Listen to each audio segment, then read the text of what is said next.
di ini ya, di mute videonya. Terima kasih teman-teman. Sekali lagi untuk teman-teman semua, selamat datang di Wordsmith Group Language Week. Untuk teman-teman semua yang sedang berada di sini, mohon di mute videonya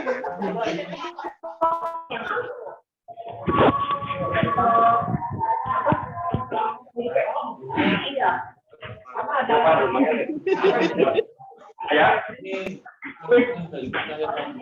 Halo teman-teman semuanya, untuk peserta mohon di mute ya videonya. Terima kasih. Terima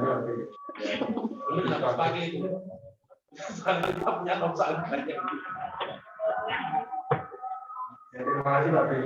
Nanti kita isi di formulir.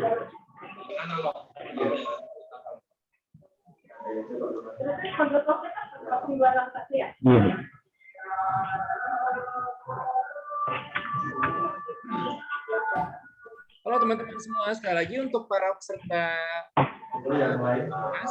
mohon di mute ya videonya. Sekali lagi untuk para peserta mohon di mute ya videonya. Terima kasih.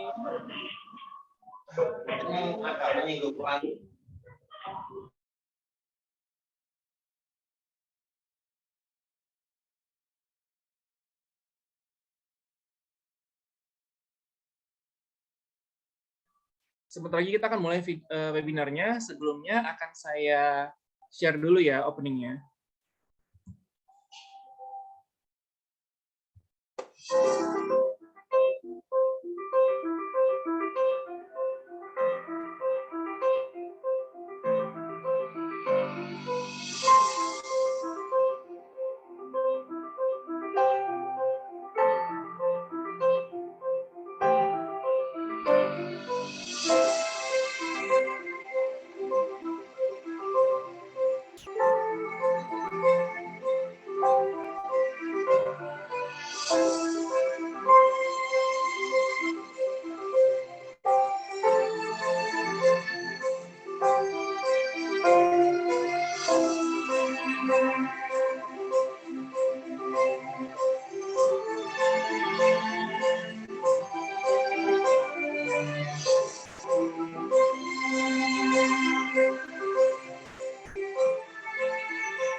Do you have documents to translate?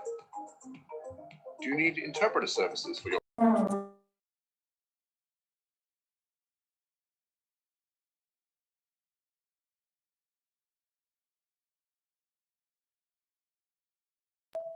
Halo, selamat datang semuanya di Wordsmith Group Language Week.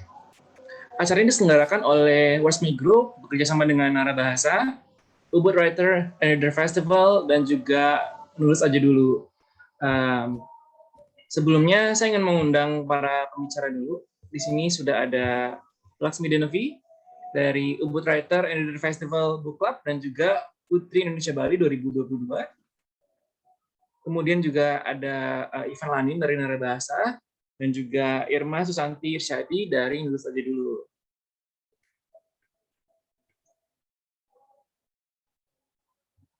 Hari ini kita akan menyelenggarakan webinar dengan tema Temu Komunitas para Penggiat Literasi di Indonesia.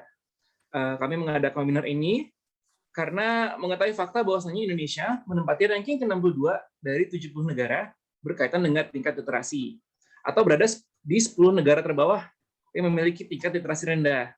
Nah, hal ini berdasarkan survei yang dilakukan Program for International Student Assessment atau PISA yang dirilis Organization for Economic Cooperation and Development pada tahun 2019. Nah, stigma tersebut yang mengakibatkan Indonesia menjadi rendah daya saingnya, rendah indeks pembangunan SDM-nya, rendah inovasinya, rendah income per kapitanya, hingga rendah reda gizinya.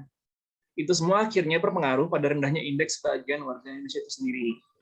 Nah, total jumlah bahan bacaan dengan total jumlah penduduk Indonesia itu memiliki rasio nasional 0,09. Artinya apa?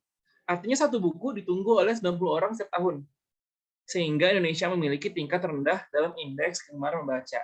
Sedangkan standar UNESCO minimal 3 buku baru untuk setiap orang setiap tahunnya. Jadi sebenarnya kami berpikir bahwasanya tingkat literasi itu bukan rendah karena kita malas baca, tapi juga karena kurangnya bahan bacaan. Nah, peran komunitas dalam membantu negara untuk menghadapi masalah ini tentu saja penting. Mulai dari komunitas bahasa, membaca, dan menulis. Untuk mendiskusikan hal ini, Wordsmith Group menyelenggarakan webinar dan talk show temu komunitas penggiat literasi di Indonesia yang merupakan bagian dari event Wordsmith Group Language Week. Nah, bersama dengan saya hari ini ada 3 pembicara yang super luar biasa. Yang pertama ada Uda Ivan Lanin. Halo Uda.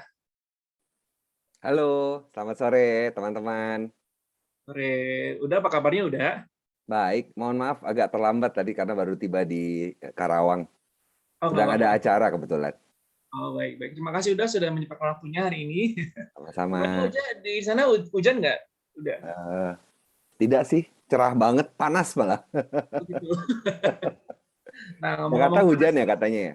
iya, Jakarta hujan deras banget, jadi agak sedikit Oh, khawatir ya. Kalau jaringannya kadang-kadang kan suka terganggu ya kalau hujan. iya, benar, benar. Gitu. Nah, juga di sini kalau ngomongin panas, kita kalau panas tuh kayak inget Bali gitu ya. Di sini kita sudah ada Laksmi Denavi Swardana, merupakan pendiri dari Ubud Writer Reader Festival Book Club dan juga Putri Indonesia Bali 2022. Halo Laksmi. Halo Om Swastiastu, apa kabar? Hai semua yang nonton, terima kasih udah menonton kita hari ini. Terima kasih Laksmi. Di Bali juga panas ya hari ini ya. Iya, di Bali panas banget. Baik, baik. Lalu kita juga hari ini kehadiran salah satu panutan saya, karena beliau ini merupakan contoh dari kalau misalnya meskipun sudah berkeluarga tuh masih bisa ya untuk bangun komunitas yang segitu aktif di Facebook gitu. Beliau bernama Irma Susanti Syadi. Bisa saya panggil dengan panggilan sayang Tehir. Halo Tehirma, apa kabar? Baik, Awi. Harusnya nggak dibocorin dulu itu soal berkeluarganya, tapi sudah lewat. Oh iya ya. Halo Mbak Irma, apa kabar? Udah Ivan, semoga masih ingat. Masih Halo lah. Mbak Laksmi. Halo Mbak Laksmi. Apa kabar?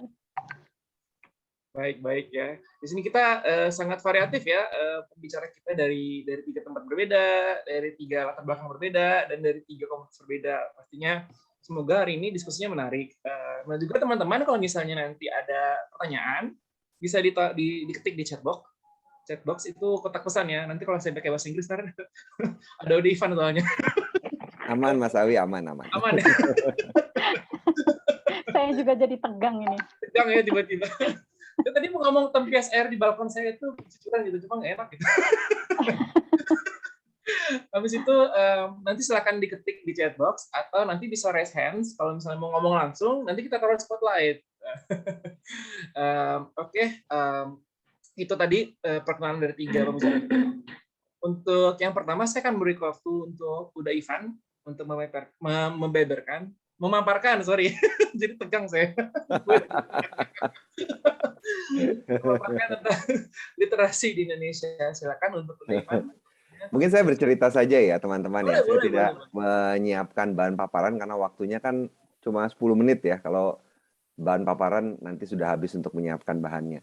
Mungkin saya akan bercerita dari mengapa Narabahasa itu didirikan. Saya mungkin ada yang sudah tahu bahwa latar belakang saya itu teknik. Saya itu teknik kimia, S1-nya, kemudian S2 saya adalah teknologi informasi. Ketika saya mengawali karir, yang saya pilih ketika itu adalah bahasa juga, tapi bahasanya bukan bahasa manusia, melainkan bahasa mesin. Karena ketika itu saya menjadi pemrogram komputer.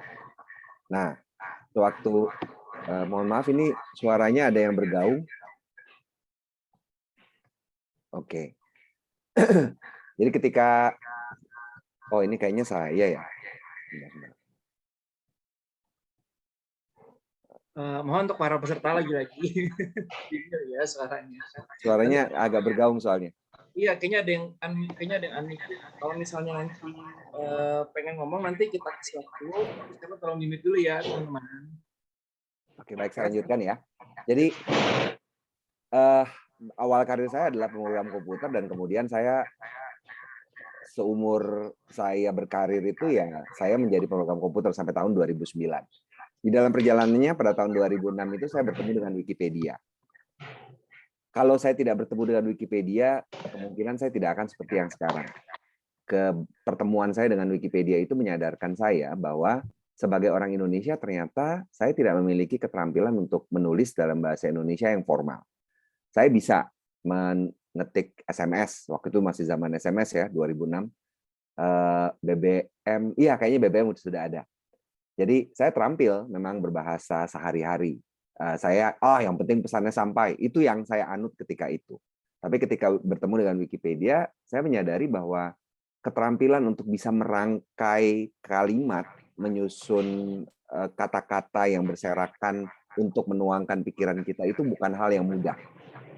Dan kebetulan ketika itu yang saya pilih kan memang genre ensiklopedia ya. Itu sesuatu yang tidak lazim kita lakukan sehari-hari. Banyak di antara teman-teman mungkin yang menulisnya itu untuk menulis fiksi, menulis media sosial, menulis jurnalistik yang memang notabene itu lebih lentur dibandingkan kalau kita bandingkan dengan penulisan untuk bisnis, penulisan untuk ilmiah maupun penulisan untuk hukum.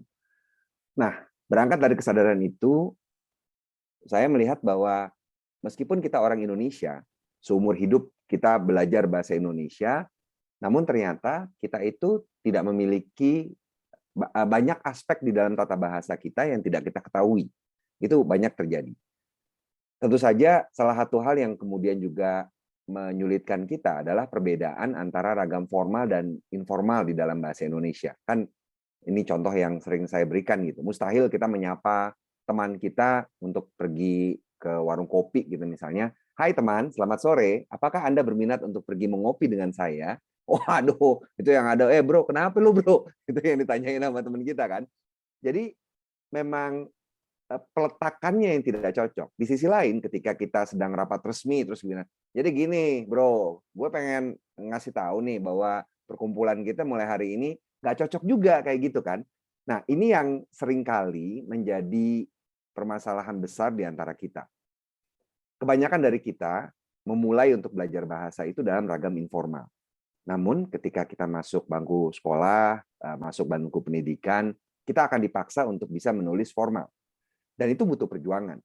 Banyak yang gagap ketika itu. Seumur hidup terbiasa menulis informal, begitu nanti masuk kantor, kemudian menyapa atasannya, Pak, maaf ya, aku terlambat. Saya pernah tuh pergi ke restoran, terus pedagang restorannya menyapa saya dengan ramah gitu. Silakan masuk, Pak.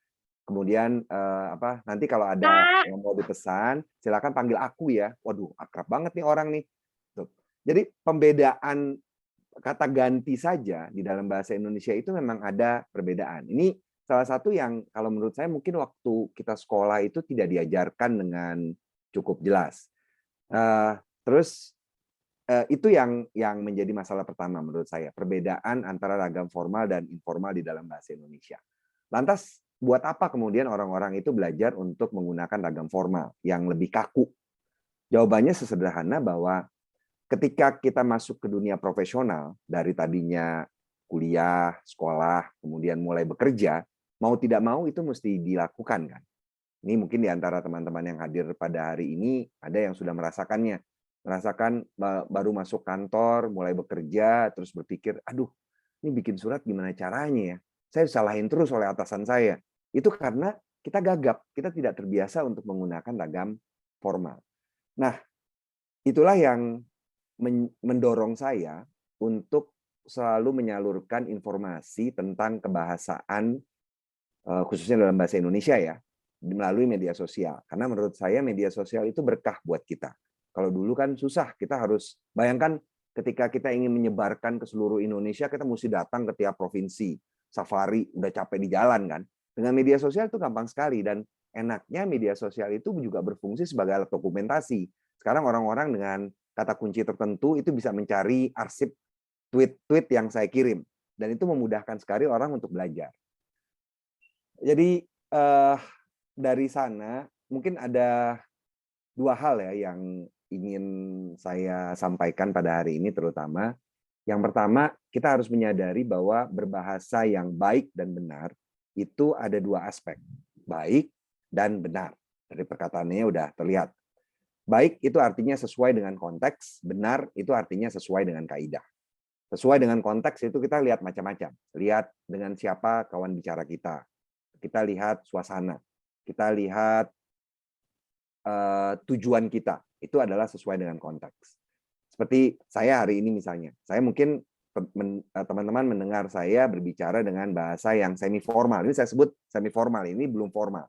Ini semi formal. Saya masih mencampur ragam bahasa gaul karena kalau saya berbicara terlalu kaku, teman-teman juga akan merasa ini kok kayak kanebo banget ya, ngomongnya kaku banget.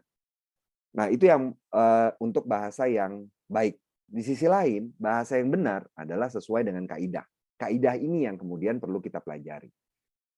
Yang kedua, kalau kita lihat seringkali orang kebingungan bagaimana caranya saya mulai belajar lagi bahasa Indonesia atau bahasa yang lain. Sebenarnya ketika kita membagi sebuah hal menjadi struktur yang mudah untuk dipahami, apa yang mau kita lakukan itu lebih gampang. Nah, salah satu kunci untuk belajar bahasa Indonesia, bagilah tataran bahasa menjadi 5. Dari yang pertama, tingkatan yang paling atas itu namanya wacana. Ketika kita ingin membuat tulisan, ketika kita ingin menyampaikan sesuatu kepada orang, kita harus menstrukturkan dulu pikiran kita. Tujuan kita itu apa? Kemudian audiens kita siapa? Kita mau membuat cerpen misalnya. Kemudian tujuannya kemana? Lalu misalnya kita mau membuat esai. Tujuannya apa? Lalu audiensnya apa? Kita mau membuat karya ilmiah. Itu yang pertama, wacana. Kemudian yang kedua, jadi kita pikirkan dulu secara lengkap, kita cari bahan. Yang kedua, kemudian kita tuangkan itu menjadi tulisan kan, atau kita berbicara lah. Kalau dalam bentuk tulisan ada tingkatan yang diantaranya yaitu disebut dengan paragraf. Kita bagi pikiran kita yang panjang tadi menjadi bagian-bagian. Lalu ada kalimat setelah paragraf. Bagaimana kita bisa membuat kalimat yang efektif? Teman-teman mungkin sering mendengar orang yang ketika berbicara bulet, muter, itu karena kalimatnya tidak efektif. Ketika kita menulis, kita punya kesempatan untuk melihat ulang apa yang kita tulis, kemudian kita memperbaiki. Hal yang berbeda terjadi ketika teman-teman berbicara. Berbicara itu kan sifatnya spontan ya. Kita tidak memiliki kesempatan untuk memikirkan apa yang ingin kita ucapkan. Tugas untuk membuat kalimat yang lebih pendek ketika berbicara itu sulit. Belum lagi ditambah hambatan ketika kita perlu waktu untuk berpikir. Itulah yang kemudian menyebabkan orang ketika berbicara kerap menyisipkan bentuk tegun. Bentuk tegun itu yang terus ditambah gitu. Itu yang disebut dengan bentuk tegun. Dari kalimat kemudian kata, tingkatan yang keempat. Baru kita mempelajari bagaimana kita memilih kata yang tepat. Misalnya ketika kita berbicara mustahil kita akan mengucapkan kata, hari ini saya ingin berpakaian yang ugahari. Nggak ada yang ngomong ugahari dalam bahasa Indonesia kecuali saya mungkin ya. Karena itu tidak pernah masuk ke dalam kosakata kita. Kita harus memperkaya kosakata kita, caranya bagaimana adalah dengan banyak membaca. Dan yang terakhir baru di dalam menulis ada tataran ejaan. Nah, 5 tataran ini yang perlu kita perhatikan sewaktu kita ingin memperlancar cara kita menulis. Wacana, paragraf, kalimat, kata, dan ejaan. Begitu Mas Awi, mungkin kalau enggak saya bisa ngomong seharian. Terima kasih banyak teman-teman. Semoga acara ini bermanfaat bagi kita semua. Baik, Mas Uda lagi kan lagi. Mas Uda Irfan. Nanti kita akan bicara dengan Uda Irfan lagi. Terima kasih Uda Irfan atas paparannya. Lanjut kita akan ke Laksmi Denavi. Halo Laksmi. Halo. Oke, so sebelumnya mohon maaf Pak Irfan. Kalau jujur Laksmi itu emang kalau presentasi emang bahasa Indonesianya kurang ya. Karena Laksmi dari kecil di Bali, jadi sama bapak itu pakai bahasa Bali. Di sekolah belajar bahasa Indonesia dan bahasa Indonesia sama teman-teman. Tapi di rumah sama mama pakai bahasa Inggris. Dan juga Laksmi sudah kuliah di luar negeri selama 8 tahun. Jadi emang kalau bisa perlu latihan lagi, belajar lagi, dan mungkin bisa diberikan tips nanti lagi untuk bisa berbahasa Indonesia lebih bagus, baik dan benar.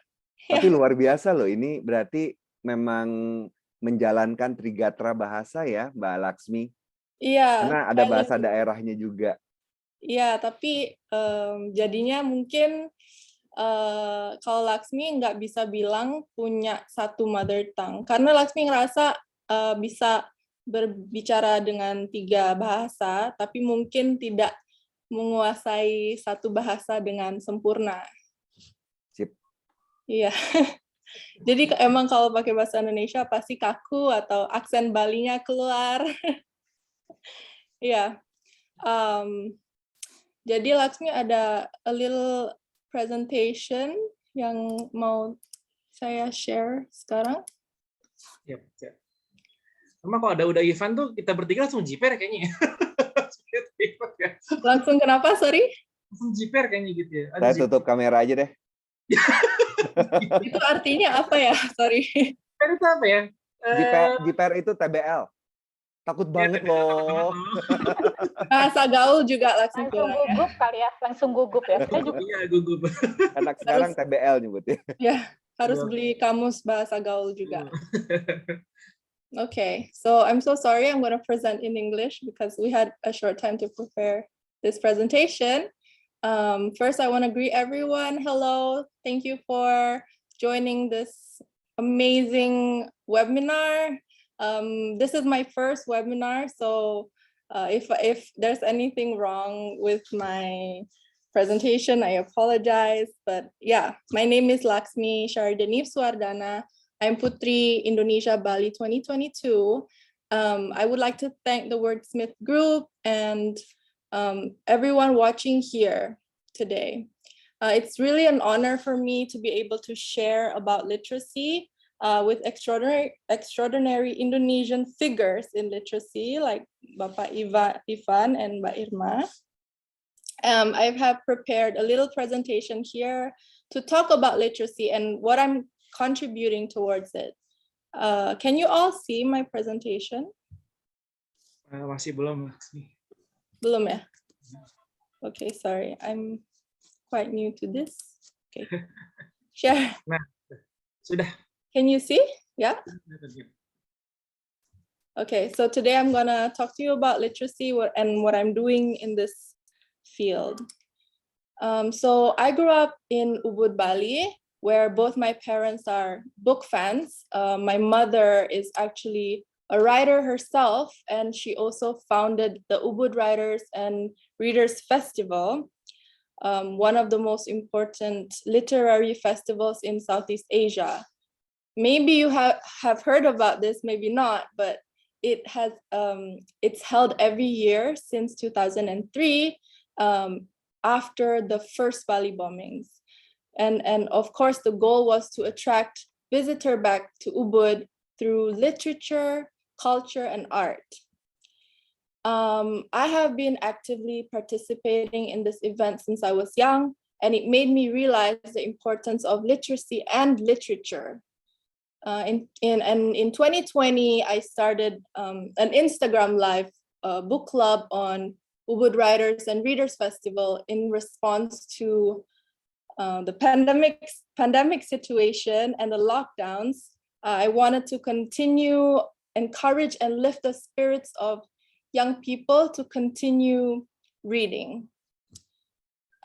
So this was before I auditioned for Putri Indonesia and then became Putri Indonesia 2022. I have also previously volunteered at NGOs to teach children English, but more than English, self-development and how these kids should be allowed to dream beyond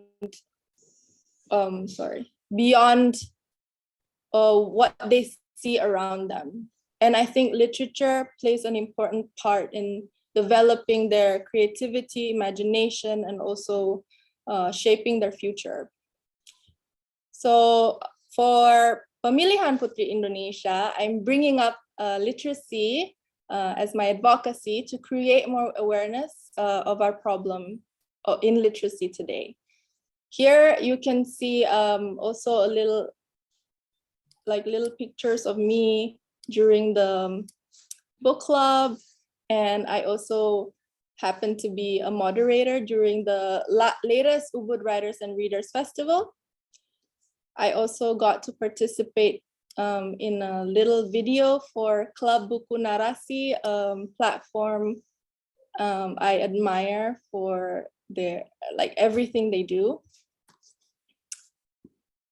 And then I would like to talk a little bit more about the Ubud Writers and Readers Festival before I talk about everything else. So again, it was founded in 2003 after the Bali bombings. The idea, of course, was to bring back people through a creative event.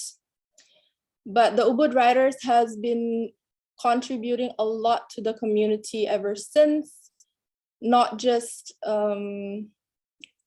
in terms of making people more aware about literature, but also to boost the local economy, to promote the little town of Ubud and whatnot. And then I want to talk about some of the programs that the Ubud Writers and Readers Festival has been running throughout the years. So one of the programs that I think is so important for literacy awareness and literature awareness is the satellite programs, where every year the Ubud Writers and Readers Festival, they visit local communities and universities to bring literature to the hard to reach, the remote areas and marginalized communities of Indonesia.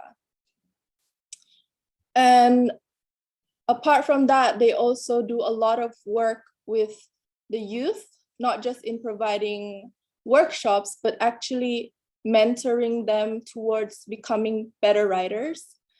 So they would, through the Emerging Writers Festival, which is another branch that is especially created for young Indonesian writers, they go through a mentorship program there, and then it's sort of like a long-term relationship with these young Indonesian writers, where after the mentorship program, they have a chance to be in the festival. So it's really a positive impact towards Indonesian literature.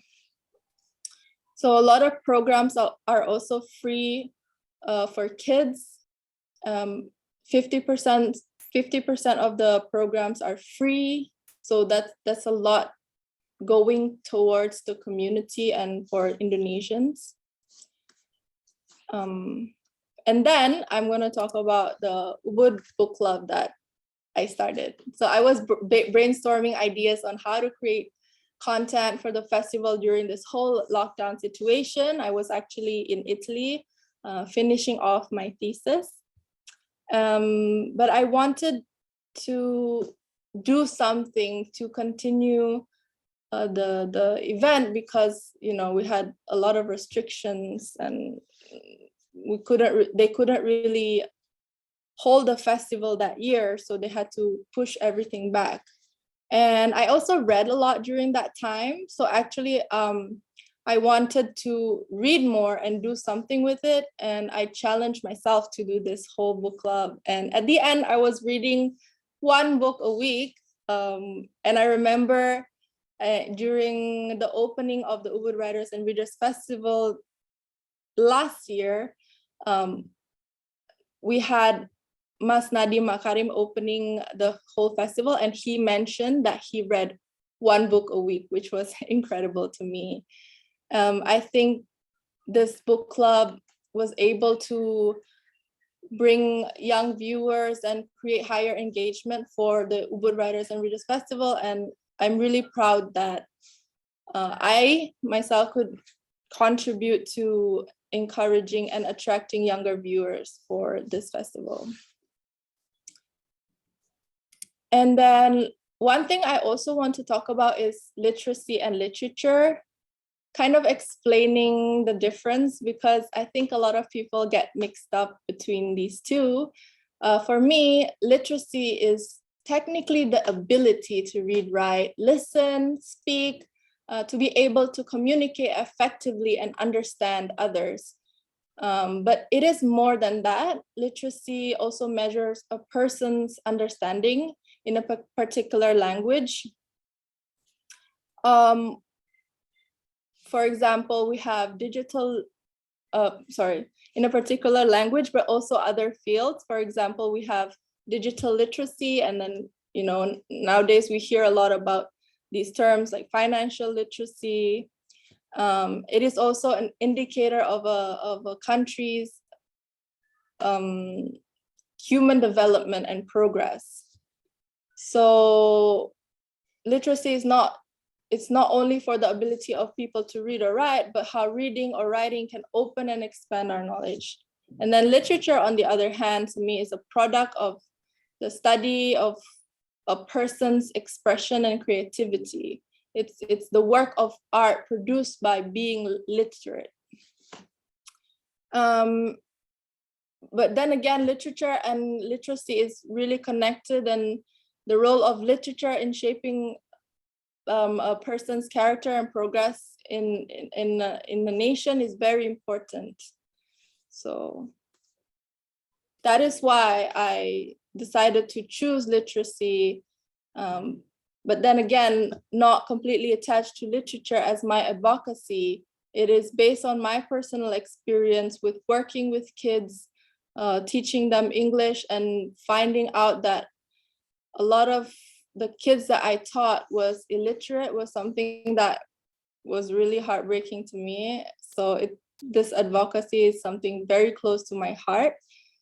And yeah, I think that writers and speakers they play a very important role in our society. And I want to bring this up in Putri Indonesia and hopefully also bring this attention to the world.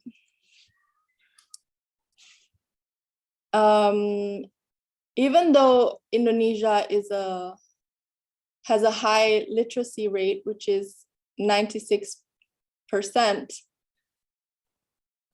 they are not reading enough.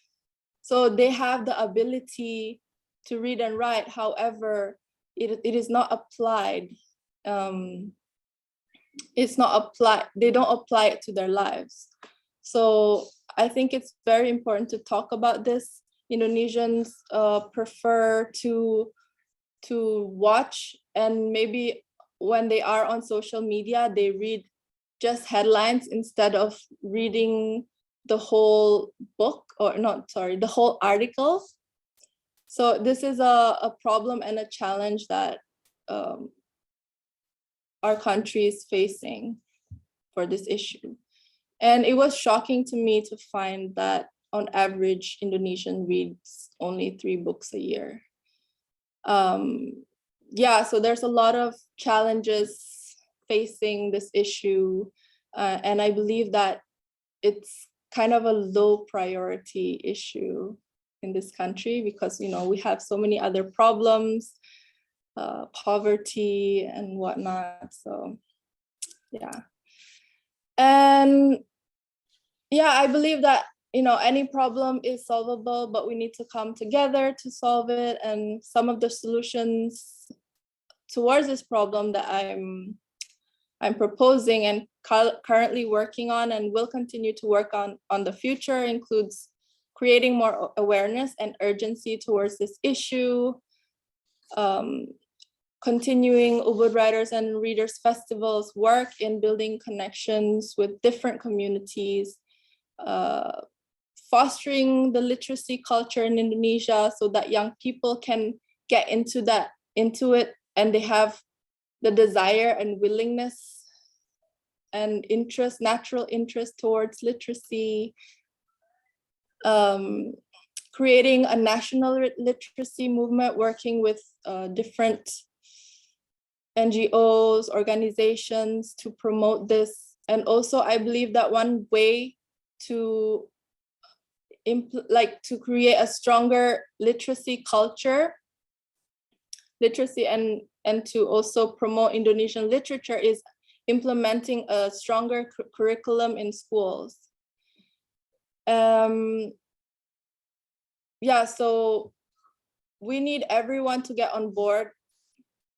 So we need synergy from homes, communities, schools, governments to move forward from this. And to end, I would like to read this quote.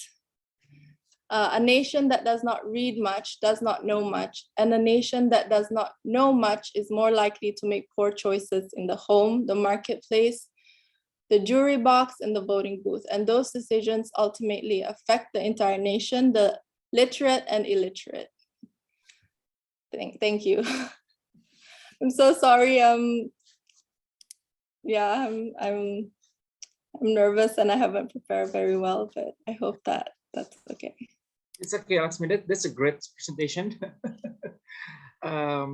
Semoga dimengerti juga sama teman-teman semua.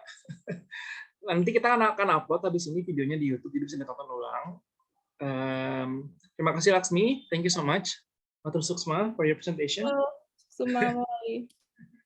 Tadi kita sudah mendengar Laksmi ya, Putri Indonesia Bali 2022. Next kita ada Putri Indonesia Sunda Empire. Tanda-tanda Irma. Kita ada Irma Santi jadi. Langsung aja ya, Wi ya. Boleh, Irma. Assalamualaikum warahmatullahi wabarakatuh. Selamat sore teman-teman. Senang sekali bisa di sini bersama kalian semua, Mbak Laksmi, udah Ivan, Awi, dan teman-teman semua. Mudah-mudahan saya ngomongnya nggak panjang nih, karena saya juga termasuk yang nulis panjang dan ngomong juga sangat panjang. Saya ada presentasi sedikit, tapi sebetulnya presentasi saya itu nanti lebih ke menjual NAD itu sendiri ya, karena Oh, boleh. mau jual diri ini di sini. Tapi sebelum itu mendengar paparan dari Uda Ivan, kemudian dari Mbak Laksmi sendiri, ini sebetulnya tuh semacam apa ya? Mengorek-ngorek kembali luka lama saya. Oh, cie. Karena saya tuh latar belakangnya adalah guru. Walaupun saya bukan guru sekolah formal, saya lebih banyak di informal. Saya mengajar di sekolah bahasa, saya mengajar bahasa asing. Kemudian bertahun-tahun saya mengajar, saya merasakan sekali bagaimana orang-orang yang saya ajar, biasanya memang kebanyakan mereka orang dewasa. Ketika waktunya tiba, mereka harus menulis atau berbicara, misalnya speaking ya, berbicara, itu semua akan kacau, mess up. Karena seperti tadi kata Uda Ivan, sistematika cara berpikir kita itu sebenarnya akan tertuang pada apa yang kita tulis dan apa yang kita bicarakan. Kalau kita runut kembali penyakitnya, jangankan bahasa asing, bahasa Indonesia saja, kita ini kebanyakan juga sama, kebanyakan kacau gitu. Tidak usahlah misalnya menulis artikel ilmiah atau menulis curhatan saja, menulis curhatan yang gaje ya, yang TBL apa. Saya baru tahu loh istilah TBL itu kayak dari TikTok deh. Menulis curhatan saja, seringkali kita tidak paham ini orang ngomong apa gitu. Itu karena sistematika berpikir. Dan kalau dirunut lagi lebih jauh, akarnya adalah kurikulum tadi yang tadi Mbak Lasmi sampaikan. Saya ini terus terang saja memutuskan untuk menjadi guru informal. Saya pernah mengajar secara informal di institusi ya. Saya keluar karena saya tidak tahan dengan kurikulum kita. Sebab menurut saya tidak ada, Mas Nadiem Makarim bakal nonton nggak ya?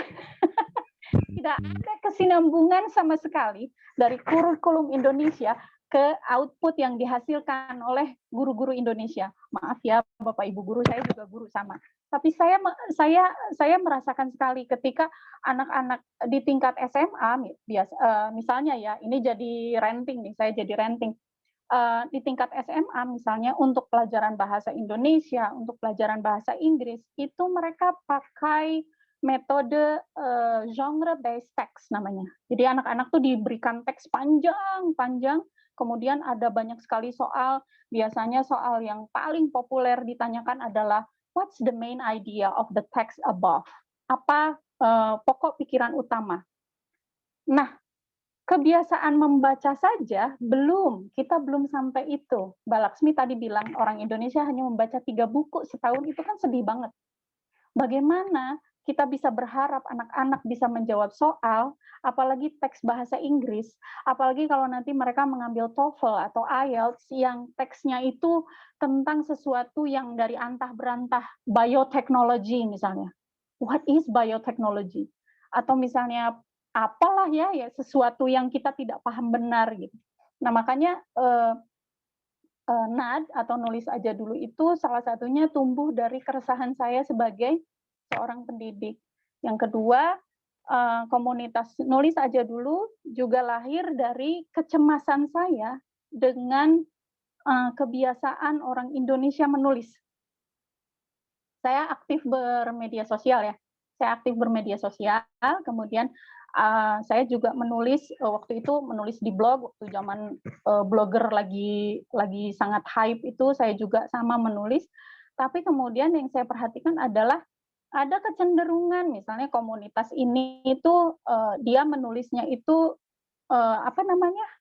nyerempet ke hal-hal yang seksual misalnya. Seperti itu mereka mengambil jalan. Kemudian yang satu ini mereka lebih suka menulis segala sesuatu yang menyerempet politik, dan dua-duanya berbahaya.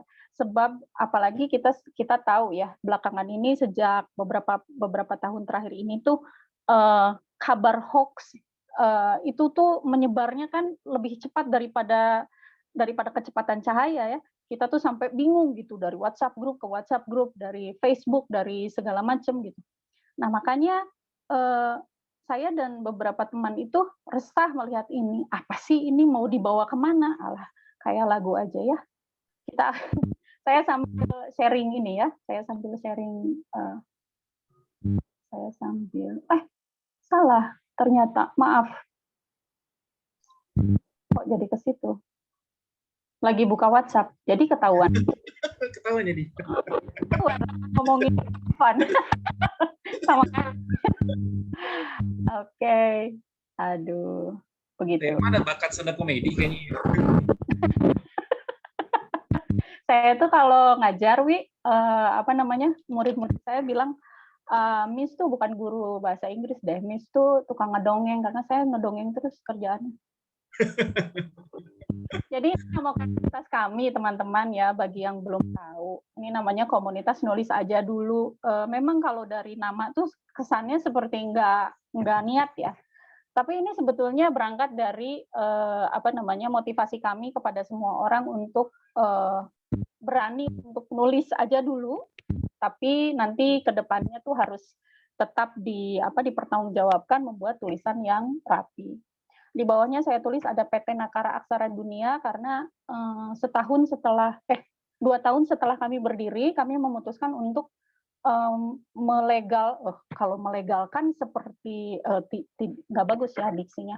Kami membuat legalitas dari komunitas yang kami buat. Kami membuatnya dalam bentuk perusahaan. Kenapa? Karena kami berharap dengan legalitas yang ada ini kami bisa menjalin kerjasama dengan banyak sekali pihak.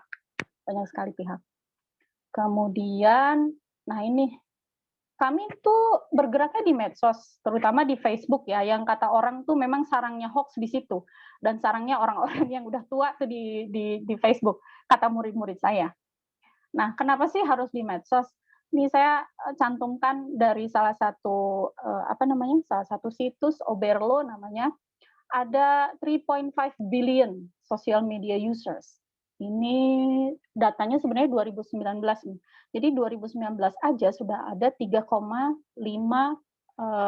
miliar pengguna sosial media, dan diprediksikan sampai 2025 itu akan meningkat terus sampai 4 miliar sekian. Ini kan sebuah angka yang fantastis ya, bagaimana orang-orang itu sekarang aktif bermedia sosial, termasuk kita semua barangkali gitu. Saya tidak lepas dari ponsel, dan perkembangannya tidak selalu positif kan, seperti tadi Mbak Laksmi bilang, makin lama orang itu semakin malas untuk membaca karena konten-konten yang disajikan semakin lama semakin singkat, semakin pendek, semakin instan. Jadi mereka tuh sudah koran sudah mulai terkikis jadi berita, jadi portal berita, kemudian portal berita juga sudah sering sekali berkomedi dengan banyaknya headline yang yang seperti main-main atau hanya sekedar menampilkan berita yang tidak terlalu penting tapi kita harus membacanya gitu kan, seperti itu. Nah, maka seperti Naruto dari desa Konoha, kami mengambil jalan ninja untuk membuat sebuah komunitas menulis di media sosial Facebook pada 2018. Ini anggotanya 23.700 sekarang. Ini secara statistiknya kebanyakan memang perempuan. Rentang usianya itu yang paling banyak 25 tahun sampai 34. Mungkin sesuai dengan apa kata murid-murid saya tadi ya, bahwa Facebook itu memang diisi oleh orang-orang yang secara umur juga sudah matang. Karena biasanya kalau anak-anak muda itu lebih ke Instagram, lebih ke yang lain-lain. Ini sebenarnya statistik aja bagaimana saya ingin menunjukkan kepada teman-teman bahwa anggota kami sangat aktif bermedia sosial, artinya aktif dalam komunitas ini untuk menulis dan membaca setiap hari. Seperti itu. Kemudian, nah ini mulai masuk ke babak menjual diri yang tadi ya, Wi ya. Bapak Irma, nanti bayar saya ya. Nah, apa sih yang kami lakukan di nulis aja dulu gitu. Kalau tadi kan Laksmi dari Ubud Writers Festival itu lebih ke encouraging people to read ya. Nah, yang kami lakukan adalah tahap selanjutnya yaitu menulis. Jadi kami banyak sekali menyelenggarakan event menulis. Ada 4 event yang 3 sebetulnya, yang nomor 4 itu dia bersifat lebih khusus. Ada 3 event yang kami selenggarakan setiap tahun. Ini sebetulnya untuk menarik lebih banyak orang berkompetisi menulis. Dalam arti menulis dengan benar. Menulis dengan benar artinya secara kaidah sesuai dengan KBBI, maka Uda Ivan adalah salah satu orang yang selalu kami jadikan patokan. Kalau misalkan ada anak nad yang ingin menulis, ini D-nya dipisah atau disambung ya? Oh, dipisah karena mereka sudah tidak saling mencintai lagi. Nah, itu referensinya ke Uda Ivan gitu kan. Seperti itu. Ini ada Battle Challenge yang kebetulan sedang diselenggarakan sekarang, Februari sampai April, itu kompetisi menulis berkelompok, kemudian ada 30 hari menulis, nanti bulan Juni itu kompetisinya individual, mereka menulis selama 30 hari dengan tema-tema yang berbeda, kemudian ada Fun Flash Fiction, ini cerpen mini ya, cuma 100 kata, biasanya bulan September, kemudian ada NAD Academy, ini sifatnya seperti writing camp untuk penulis-penulis pilihan yang kami gabungkan dalam satu tempat, kemudian kami berikan mentor, kemudian kami berikan fasilitas supaya mereka bisa anteng menulis. Nah, setelahnya karya mereka kami kerjasamakan dengan penerbit untuk dijadikan buku. NAD Academy ini baru 1 angkatan sih, itu kami kerjasamanya dengan penerbit Mizan. Oke. Nah, selain event-event menulis tadi, kami juga ada beberapa kelas menulis. Ini kelas menulis ini yang kami sebut ruang belajar. Ini sebetulnya ada sebutan baru ya mulai tahun ini, tapi belum kami launching. Ruang belajar ini ada apa saja? Kami menyelenggarakan ada copywriting, ada cerita anak, ada cerpen, bahkan ada kelas-kelas bahasa Inggris. Artikel juga ada. Ini beberapa mentor yang mengajar di kelas RB kami. Di luar ini juga masih ada. Misalnya Mas Trianto Triwikromo juga pernah. Kemudian Om Budiman juga pernah untuk kelas copywriting. Ini kalau tidak salah batch yang sebelumnya, yang sebelumnya. Oke. Kemudian abaikan fotonya, ini fotonya memang agak narsis. Ini kami hanya menunjukkan beberapa lembaga yang telah bekerja sama dengan kami sampai 2021 ya kalau tidak salah ini. Dari 2021 sampai 2022 ini memang pergerakan agak lambat karena COVID mulai meningkat lagi, kemudian banyak sekali dari kami yang tumbang juga, kemudian beberapa kerjasama dengan lembaga-lembaga terpaksa di hold juga, terpaksa ditunda juga gitu, jadi belum berjalan lagi. Nah, kegiatan-kegiatannya, nah mungkin ada yang kenal ya ini. Ini awal sekali itu sama Uda Ivan, terima kasih Uda Ivan. Ini pernah kami dibuat diberikan kuliah mengenai berbahasa dan kaidah bahasa yang baik. Kemudian juga ini pernah kami dengan Semeo Cecep, ini tuh lembaga di bawah Kemendikbud untuk penyusunan artikel. Jadi lembaga-lembaga pemerintah itu, mereka itu ada urgensi, ada kebutuhan untuk bisa mempublikasikan hasil kerja mereka dengan bahasa yang bisa dipahami oleh masyarakat. Kan kalau misalkan gini nih ya, misalkan Departemen Perindustrian misalnya, mereka membuat artikel tentang perkembangan industri bla bla bla. Ketika disampaikan dalam bentuk artikel, kadang-kadang kita sebagai masyarakat awam mungkin tidak akan paham karena banyak istilah-istilah khusus. Nah, ini adalah contoh pelatihan bagaimana kami membantu mereka, NAD membantu mereka untuk menyederhanakan artikel-artikel tadi menjadi sesuatu yang lebih readable gitu, lebih reader friendly. Jadi yang membacanya tuh langsung paham gitu. Seperti itu. Kemudian ini tahun 2020 Oktober kami menjadi pengisi acara di Indonesia International Book Fair. Waktu itu ada Mbak Rati, kemudian ada ruang belajar puisi sama Kang Agus.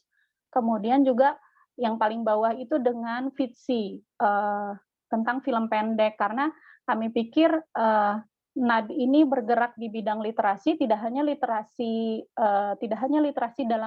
dalam bentuk tulisan, tapi juga film atau komik dan sebagainya ya. Jadi adaptasinya banyak. Gitu. Kemudian ini waktu dengan KBM ini komunitas yang lain, komunitas menulis juga. Bapak Isa Alamsa ini foundernya. Kalau teman-teman mengenal nama Asma Nadia, nah ini juga beliau dari komunitas yang sama dan kebetulan suaminya Asma Nadia. Ini kami ada webinar waktu itu. Nah kemudian kami juga mengisi pesantren kilat. Jadi apa ya? Kalau orang melihat tuh kayaknya NAD tuh kayaknya kemana-mana ya. Ya karena memang kami ingin menjangkau sebanyak mungkin kalangan yang bisa dijangkau gitu. Waktu itu kami diminta untuk mengisi acara ini karena Pesantren Darut Tauhid setiap tahun menyelenggarakan sanlat ya, pesantren kilat, tapi karena pandemi maka sama mereka diubah menjadi kemah literasi. Jadi tetap daring, tetap online. Anak-anaknya diminta diajarkan menulis kemudian menghasilkan sebuah buku gitu. Ini juga kayaknya kenal ya. Ini waktu novel Awi pertama ini ya keluar ya di webinar juga gitu. Terus, nah ini ada Abah Tasaro, ini penulis Mizan. Waktu itu kami menyelenggarakan event bersama Rakata. Rakata itu platform menulis kepunyaan Mizan. Waktu itu mentornya bersama Abah Tasaro, salah satu penulis yang keren banget. Nah, kami juga masuk ke pemerintahan loh. Jadi kami berusaha untuk mendekati pemerintah nih, karena kan bagaimanapun juga pemerintah tuh punya akses yang sangat besar untuk menggaungkan ini gitu. Siapa sih kami ini? Bukan siapa-siapa, tapi kalau misalkan bisa menggandeng pemerintah kan mungkin hasilnya bisa lebih cepat gitu. Maka 2021 itu kami sempat audiensi dengan Ibu Atalia, istri gubernur Bapak Ridwan Kamil. Kemudian akhirnya kami membuat ini webinar bersama Ibu Atalia, kemudian juga Bapak Enggar, Ketua Umum IKUPI yang dulunya mantan Menteri Perdagangan dan Perindustrian.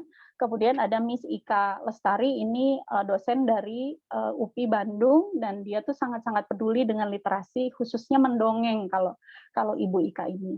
Nah sayangnya memang lagi-lagi karena pandemi kerjasama dengan pemerintah ini masih belum bisa dilanjutkan. Kemudian ini ada waktu itu sama Mbak Rati juga kami menyelenggarakan webinar tentang menulis skenario ya atau serial untuk over the top media. Over the top media itu seperti Netflix, iFlix dan sebagainya. Karena sekarang kan memang orang tuh banyaknya beralihnya ke situ. Kemudian ini kan sama Awi ya moderatornya ya. Sama Art ya, ini tentang dari sastra menuju sinema. Waktu itu ngobrolin yang itu ya, novelnya Eka Kurniawan ya yang jadi film kalau tidak salah. Waktu itu ngobrolin ini Teh Irma, ini kebanyakan buku. Oh iya, ya. Bumi Manusia ya, yang Iqbal ya. Ya. Kemudian ini juga ada menulis komik. Nah, kami juga ada kerjasama nih dengan salah satu universitas di Bandung, UPI namanya. Mereka punya jurusan DKV, Desain Komunikasi Visual. Mahasiswanya ini mereka ada mata kuliah komik. Nah, kami tuh sebagai penyedia naskah tulisan dialihrupakan menjadi komik. Ini waktu itu sempat mengundang Mas Sweta Kartika. Beliau ini komikus Indonesia. Gitu. Kemudian terakhir tuh ini kayaknya akhir tahun, enggak sih, Oktober juga. Ini bersama Perpustakaan Nasional waktu itu sama Mas Golagong. Mas Golagong kan Duta Baca Indonesia ya. Kemudian ada Uda Subhan nih, dia juga founder komunitas KMD namanya. Kemudian ada dari Perpustakaan Nasionalnya. Nah, terus, terakhir nih yang lucu, enggak lucu sih sebetulnya, menarik bagi saya bahwa penting sekali bagi para penulis, karena banyak sekali di komunitas kami itu penulis, penting sekali bagi mereka untuk mengetahui tentang hak cipta. Hak cipta bagi penulis, haki itu apa sih? Hak kekayaan intelektual itu apa sih? Maka waktu itu kami mengundang Bapak Robinson Hasolan Sinaga, ini dari Kemenparekraf. Itu saya juga sempat overwhelming tuh apa? Banyak gitu, terkagum-kagum gitu. Wah, ternyata haki itu begitu gitu. Baru tahu perintilannya itu banyak sekali. Nah, kemudian ini kalau tidak salah webinar terakhir maksud saya sebelum masuk ke 2022, karena di 2022 ini kami sedang menyelenggarakan NADBETO Challenge. Ini ada sesi mentoring juga bersama Abah Tasaro dan Barati. Ada nanti sama Awi juga kan, kemudian sama Mas Sulak, sama Mas AS Sulaksana. Tapi itu belum tahu tanggal berapanya. Ini bagian yang kegiatan webinar. Nah, yang terakhir ini juga jualan kami di NAD. Selain menyelenggarakan event, selain menyelenggarakan kerjasama dengan banyak lembaga, selain menulis setiap hari, kami juga membuat penerbitan karena ini untuk memfasilitasi teman-teman yang sudah berkarya, kemudian mereka bisa menerbitkan bukunya, kemudian menyebarkan semangat literasi ke mana-mana. Ini namanya ada 2 penerbitan yang kami buat, ada NAD Publishing dan Voila Publishing. Itu sampai 2021, sebetulnya baru 1 tahun berdiri ya. Itu kami sudah menerbitkan sekitar 72 buku. Gitu. Ini gambar-gambarnya sih. Gambar-gambarnya. Ini kalau mau beli di mana nih Teh Irma sebelum mancing? Boleh. Harus masuk komunitas kita dulu deh kayaknya. Begitu. Nah, cara masuknya gimana Teh Irma? Ini benar-benar jualannya, aduh ya Allah. Jadi malu saya. Ya, jadi kami ada di Facebook ya teman-teman. Jadi silakan dicari aja grupnya, namanya Nulis Aja dulu, kemudian masuk saja, dibuka sendalnya karena ada iPad. Ya biasanya kami hanya minta data seperti nomor telepon, kemudian apa sih motivasi ikut komunitas kami dan sebagainya, seperti itu. Sebetulnya sih masih banyak Awi, tapi saya pikir nanti akan terlalu panjang ya. Nanti boleh dipancing dengan pertanyaan saja. Oh, boleh. Mbak Laksmi, salah satu anak NAD itu ada member kami namanya Eki Saputra. Tahun lalu dia masuk ke finalis Emerging Writers sama Ubud. Kami bangga banget, Wi.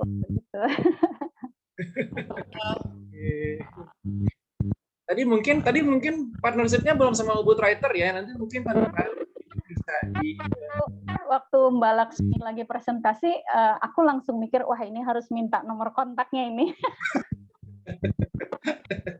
Kita nanti silakan Japri ya. Sebagai Putri Indonesia Bali dan Putri Indonesia Sunda Empire ya, ini harus kolaborasi.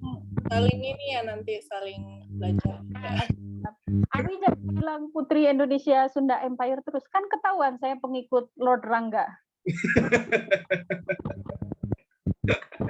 Ya, Kayaknya Laksmi bingung loh terang itu siapa. belum nyampe sana, mainnya belum ke sana Laksmi. Iya. Belum. Jadi Laksmi bukan cuma ada jokes bapak-bapak di Facebook ya, jokes mama juga ada di Facebook. Ini contohnya. Jadi terima kasih banget paparannya untuk teman-teman semua dari Laksmi, dari Ivan. Nah, untuk yang mau nanya silakan raising hands atau bisa chatting, bisa ketik di kotak pesan. Sebelumnya saya mau putar satu video dulu sambil kita istirahat sejenak. Sebentar ya. Again, silakan yang mau ini bisa diketik langsung sekarang sambil saya akan memutarkan satu video.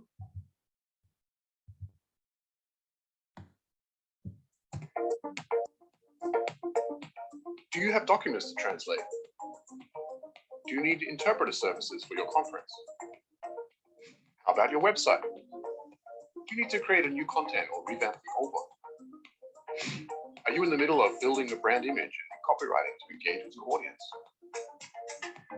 Or are you looking for a company to work on your annual sustainability report? Introducing Wordsmith Group. We are one of the most established language service solutions providers in Indonesia, with a combined experience of over 20 years. Our clients consist of blue-chip companies, international NGOs, creative and digital agencies, as well as leading law firms. We also serve international clients. Do you know that all of our translators are full members of the Association of Indonesian Translators? We also work with highly qualified local and international vendors to ensure the quality of our services. Copywriters, proofreaders, and editors have at least 5 years of experience each. And last but not least, every file we work on goes through multiple quality control stages to maintain the highest standards. Now, how can we help you? These are our services.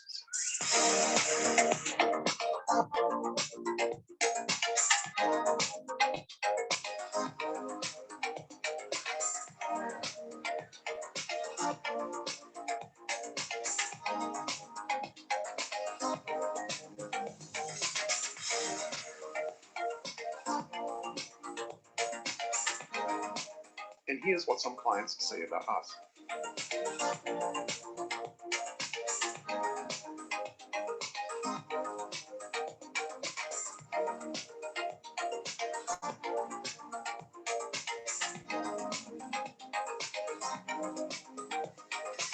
Contact us with your inquiries. Wordsmith Group, because words matter. Jadi itu sedikit perkenalan dari kami ya, Wordsmith Group. Jadi kami ini adalah, kami bilangnya adalah jasa layanan bahasa ya, atau language service provider. Jadi kita bekerja di bidang translasi, terus interpreter juga, kemudian copywriting, dan sekarang kita merambah ke subtitle. Kita kemarin baru mengerjakan project dari Netflix Korea. Jadi kalau misalnya kalian dilihat di USS Fits, itu ada video dari Kim Terry, Menam Johyuk, nah itu kami ngerjain subtitlenya. Jadi mungkin nanti kita bisa kerjasama di kesempatan lain. Dan jangan lupa Wordsmith Group Language Week ini merupakan pembukaan dari Jakarta Language Week. Jadi nanti bulan Oktober kita akan mengadakan yang lebih besar lagi. Jadi ditunggu ya semua teman-teman, pantengin aja terus di Instagram kita @Wordsmith Group. Nanti di situ akan di-share semuanya info-infonya. Nah, ini udah ada beberapa pertanyaan dan juga ada yang raising hands nih. Kita mungkin yang mau nanya langsung untuk Kak Mi boleh open videonya. Jadi kita tahu nih siapa yang nanya. Halo Kak Mi. Halo. Halo Kak, boleh di... Maaf ini kameranya lagi nggak bisa ya, jadi nggak bisa open video. Oke. Iya takutnya ini titipan dari Teh Irma gitu kan.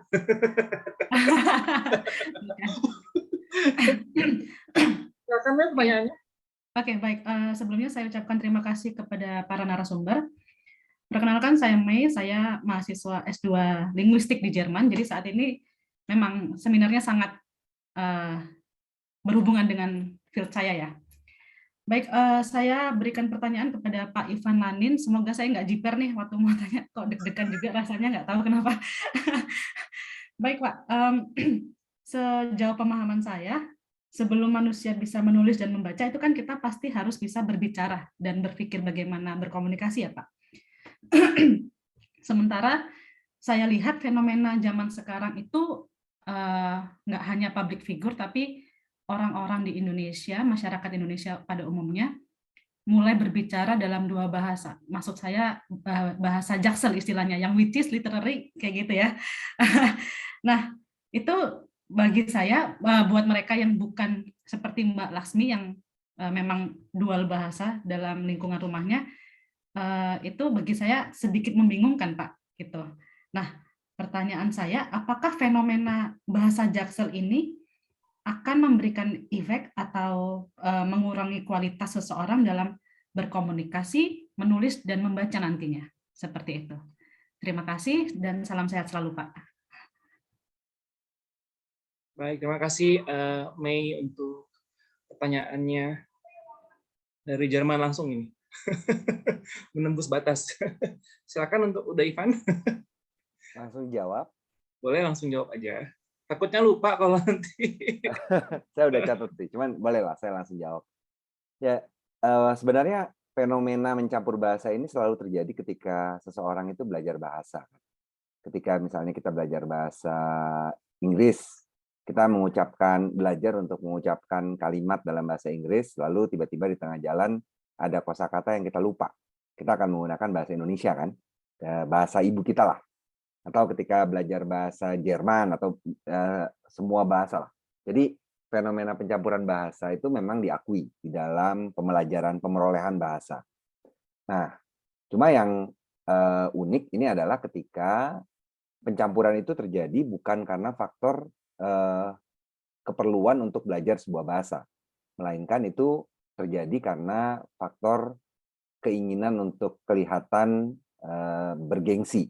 Nah, itu yang menjadi masalah kan. Segala sesuatu yang kemudian dibiasakan, itu nanti akan masuk ke dalam apa yang dia lakukan sehari-hari. Yang terjadi nantinya, sewaktu dia menulis, sewaktu dia berbicara, itu orang lain akan sulit memahami. Karena kan kalau kita menggunakan dua bahasa itu tidak semua orang memiliki wawasan yang sama dengan kita. Itu yang kalau menurut saya menjadi masalah dalam fenomena mencampur bahasa yang bukan dalam kerangka untuk belajar. Dampak yang muncul adalah pesan yang disampaikan itu tidak bisa diterima oleh orang dengan lengkap. Pesan itu sebenarnya. Nah, perkara apakah itu, kan orang banyak bertanya kan apakah itu boleh atau tidak, ya memang itu tidak bisa dimungkiri ya, itu bakal terjadi. Seperti misalnya saya punya teman saya itu anaknya sejak kecil dilatihnya itu berbahasa Inggris. Mungkin sama seperti Mbak Laksmi ini. Walaupun dia tinggal di Indonesia, tapi anaknya dari kecil diajar bahasa Inggris, lalu dia juga masuk ke sekolah internasional. Jadi anaknya itu ketika besar, itu bercakap-cakap dengan bahasa Inggris, memang karena itu kebiasaannya. Dan sewaktu dia dipaksa untuk menggunakan bahasa Indonesia, dia bisa, tapi ya terbata-bata, itu masalahnya. Dan kadang-kadang jadi dicampur ya, sama seperti orang belajar lagi. Intinya ketika itu memang untuk keperluan pendidikan, untuk keperluan pemerolehan bahasa lain, itu suatu hal yang wajar. Itu pasti akan pelan-pelan lah orang melakukan itu. Yang agak mengkhawatirkan sebenarnya ketika motivasinya itu adalah motivasi untuk memperoleh gengsi sosial yang lebih tinggi. Dampak yang akan dihadapi ketika itu menjadi kebiasaan, wujud tulisannya atau wujud pembicaraannya bisa jadi tidak dipahami oleh semua orang. Itu pendapat saya. Baik, terima kasih banyak, Pak. Sama-sama. Dari Mei ada pertanyaan lagi nggak? Sudah cukup, itu aja. Terima kasih. Terima kasih ya Mei pertanyaannya. Tadi ada yang resen lagi, tapi diturunin. Apa kamu nanya atau? Enggak, soalnya ngangkat lama-lama. Oh iya, dari Mbak Agni Widya Asmara. Halo Mbak Agni. Mbak Agni Oke, masih suara saya terdengar? dengar. Oke, mungkin ini bukan pertanyaan ya, lebih ke pernyataan. Jadi izinkan saya 2 menit aja ngasih pernyataan. Soalnya saya perwakilan dari jurnalis kebetulan, yang memang dari tadi disinggung ya, beberapa menyinggung soal seperti yang Mbak Laksmi sebutkan tentang warganet yang hanya membaca judul berita tanpa membaca isinya. Itu yang sangat menjadi concern saya selama ini, karena memang kebetulan saya jurnalisnya di televisi ya, ada audiovisual, jadi visual sangat mendukung. Dan kalau boleh dibilang televisi tempat saya bekerja itu sangat memegang teguh kode etik jurnalistik. Saya mohon maaf juga seperti yang Ibu Irma sampaikan, mohon maaf kepada para guru, saya juga mohon maaf kepada para jurnalis yang mungkin akan sedikit menyinggung para jurnalis, karena memang kalau televisi tempat saya bekerja ini seperti yang Ibu Irma sebutkan, Facebook adalah tempatnya orang-orang tua. Kalau saya, televisi tempat saya bekerja ini sebelumnya adalah televisi yang ditonton oleh orang-orang tua, yaitu TVRI. Coba di sini siapa yang masih menonton TVRI? Rasanya anak-anak muda banyak yang, oh alhamdulillah Pak Ivan masih menonton TVRI. Itu sekalian mengaku bahwa saya orang tua gitu. Mohon maaf. Tapi memang itu kenyataannya. Kenapa hal itu bisa terjadi? Karena saya mendapati satu fakta bahwa masyarakat Indonesia itu cenderung menyukai sensasi. Sensasi itu yang sangat mereka cari justru ya. Itulah kenapa berita-berita yang mengandung unsur clickbait, apa ya Pak bahasa Indonesianya, yang mengandung umpan ya, mengandung umpan untuk diklik gitu ya, itu sangat menarik perhatian, sampai-sampai isi berita itu tidak dibaca sama sekali, hanya gontok-gontokannya dalam tanda kutip ya, di apa namanya, kolom komentar itu hanya berdasarkan judul yang ditampilkan tanpa tahu isi beritanya apa gitu kan. Yang lebih parah lagi pada saat yang kita tahu Rusia Ukraina ini, saya mendengar satu pernyataan dari salah seorang pakar yang memahami. Di situ beliau sangat menyayangkan bahwa orang-orang Indonesia yang tidak memahami isu, hanya mendapatkan informasi dari media massa, itu juga saling adu argumen yang mereka sendiri tidak memahami isi argumennya itu apa. Nah, ini sebenarnya kebetulan ada lomba penulisan opini ya yang digagas oleh salah satu media massa. Saya pun sangat ingin sekali mengikuti lomba tersebut, bukan mengikuti lombanya, melainkan saya ingin mendapatkan perhatian dari Dewan Pers yang selama ini saya rasakan secara pribadi bahwa saya melihat langsung ya di lapangan. Ini karena saya terjun langsung di lapangan sebagai jurnalis yang meliput berita di lapangan. Saya tahu proses kerja mereka seperti apa. Saya tahu persis kenapa mereka harus menuliskan judul yang seringkali tendensius dan tidak sesuai isi berita. Karena terjadi persaingan bisnis media massa. Itu juga terjadi karena mereka membutuhkan iklan yang masuk. Karena media massa saat ini kan masuknya ke media sosial ya. Dan itu buruknya media sosial yang Irma sebutkan tadi, bahwa mereka hanya ingin mendapatkan yang instan, berita-berita yang tidak mendalam, yang hanya sepotong-sepotong pendek-pendek saja yang mereka ingin terima. Itu yang menjadi kekhawatiran saya sejauh ini melihat, karena memang sebelum media massa masuk ke media sosial, ini tidak terlalu menjadi masalah, karena perdebatannya itu hanya terjadi mungkin di lingkup yang kecil gitu kan. Kalau ini kan seluruh Indonesia bisa menyatu di dalam satu media sosial untuk saling beradu argumen. Dan saya sangat menyayangkan salah satu pernyataan dari seorang pakar, Refli Harun, menyatakan bahwa gontok-gontokan yang terjadi di media sosial ini tidak terjadi di dunia nyata. Itu sangat tidak tepat ya. Saya bisa katakan bahwa yang terjadi di media sosial sangat terjadi di dunia nyata. Itu sangat banyak yang terjadi. Apalagi saat era pandemi ini, semua orang mengakses media sosial dan dijadikan lahan basah untuk para media massa menuangkan berita yang bisa berita menjadi satu komoditas perdagangan sekarang saya rasa, karena ada persaingan bisnis media massa di dalam media sosial tersebut. Jadi mungkin ini pernyataan saya ya, dan saya sangat semoga Mbak Laksmi bisa sedikit memahami ya, karena ini juga kekhawatiran dari Mbak Laksmi yang sebutkan tadi bahwa ada masyarakat yang hanya cenderung membaca isi berita tanpa mau membaca hanya membaca judul tanpa mau membaca isi, sehingga terjebak pada adu argumen yang tidak ada ujungnya seperti itu. Terima kasih, mungkin itu saja. Mungkin bukan pertanyaan ya, lebih ke pernyataan dari seorang jurnalis yang sempat disinggung oleh para pembicara tadi. Terima kasih Mbak Agni. Terima kasih Mbak Agni. Kita akhirnya mendengar suara dari jurnalis ya, perwakilannya ya. Nah, sebelum masuk ke pertanyaan lain, saya sebenarnya ingin menanyakan suatu pertanyaan yang udah ada di tema sebenarnya, yaitu penggiat literasi. Nah, ini kan kita kan berbeda-beda semua ya. Ada yang dari komunitas nulis, komunitas membaca, terus ada dari Indonesiawan, udah Ivanani. Sebenarnya saya pengen nanya sih satu sebenarnya. Untuk ketiga speaker ini, sebenarnya apa sih tantangan literasi terbesar? Mungkin tadi udah dibahas sama Laksminya beberapa poin-poinnya kan banyak. Tapi menurut Anda sekarang sih sebenarnya apa sih yang terbesar itu tantangan literasi? Apakah kurangnya buku? Apakah kurangnya membaca? Nah, itu mungkin bisa di-share ke kita. Dan sebenarnya apa sih kira-kira solusi yang bisa sebenarnya mungkin agak susah ya kalau solusi kayak itu susah banget ya, tapi kayak apa sih yang bisa diberikan gitu. Jadi asal ada solusi itu apa gitu. Mungkin dari Uda Ivan dulu silakan. Kalau dari saya sih ada dua ya.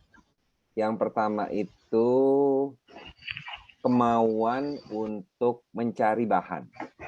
Itu yang menurut saya paling utama. Karena untuk bisa menulis, untuk bisa berbicara, itu kan kegiatan yang sifatnya produktif. Kegiatan yang sifatnya menghasilkan keluaran. Sama seperti ketika kita berolahraga, ada keluaran energi, asupannya juga harus ada kan. Sekarang bagaimana mungkin kita bisa menulis dengan baik, menulis dengan dalam ketika kita itu tidak mendapat asupan yang banyak. Nah, jadinya kita harus rajin baca, harus kalau tidak terlalu suka baca, paling tidak rajin untuk ngobrol dengan orang. Nah, ini bagaimana caranya kita bisa menulis atau bisa berbicara tanpa adanya asupan-asupan itu.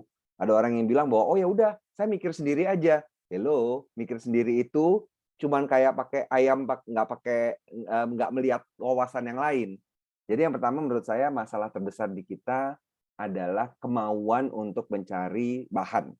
Yang kedua adalah kemampuan untuk menstrukturkan pikiran.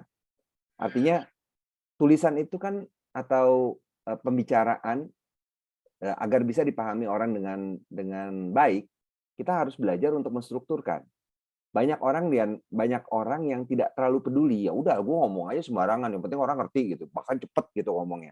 Padahal ketika kita berbicara misalnya ada pembuka, isi, penutup, itu sistematika yang sangat dasar.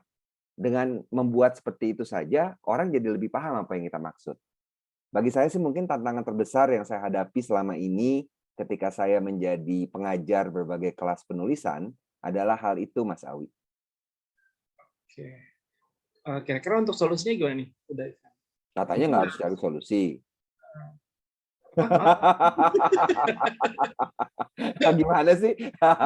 Ya, kalau solusinya sih yang pertama untuk masalah kesukaan untuk mencari bahan, itu kalau menurut saya perlu waktu sih. Nah, artinya kita itu mungkin kita terlalu senang yang instan. Kita agak sulit untuk meluangkan waktu, misalnya mau nulis gitu ya. Nulis, kadang-kadang untuk menulis sebuah hal, itu ya kita perlu riset dulu. Nah, banyak di antara kita tuh yang malas meluangkan waktu. Kadang-kadang itu terjadi karena misalnya dipepet waktu. Kita kan karena keturunan Bandung Bondowoso dan Sangkuriang mengerjakan tugas biasanya 1 malam sebelumnya. Ya dampaknya apa ya, bahannya nggak lengkap lah, cuma sedikit aja yang bisa kita cari kan. Luangkan waktu berapa lama sebelumnya untuk mengumpulkan bahan. Jadi kemudian yang kedua untuk masalah menstrukturkan pikiran, itu kalau ini sih mungkin solusinya praktis saja ya. Kita harus membudayakan kebiasaan untuk membuat kerangka karangan. Kerangka karangan itu sangat membantu. Membuat artikel pendek, buat dulu kerangkanya, kita mau ngomong apa nih. Kalau membuat cerpen itu udah jelas ya, karena kita mesti mengarang karya fiksi itu kan mesti mengarang tokohnya gimana, latar ceritanya bagaimana, nanti konfliknya bagaimana. Itu saya pikir kalau tidak menggunakan kerangka cerita akan sulit untuk dilakukan. Yang terpikir oleh saya sih paling itu, Mas Awi. Terima kasih banyak, udah Ivan. Nanti akan saya sampaikan ke Nadiem Makarim. Lanjut kita ke Laksmi, silakan. Oke, so jadi challenge terbesar literasi Indonesia ya. Menurut saya, challenge terbesar itu bagaimana kita bisa menerapkan dan menciptakan budaya literasi yang kuat. Dan itu untuk saya itu solusinya adalah untuk sekolah memberikan kurikulum literasi yang kuat agar dari kecil anak-anak emang sudah suka membaca buku dan menulis. Itu aja sih. Sebenarnya solusinya simple, tapi at the same time juga kompleks dan tapi menurut saya solusi yang sustainable itu yang simple itu paling sustainable. Jadi emang memberikan kesempatan yang lebih besar buat untuk anak-anak belajar dari kecil untuk gemar membaca dan juga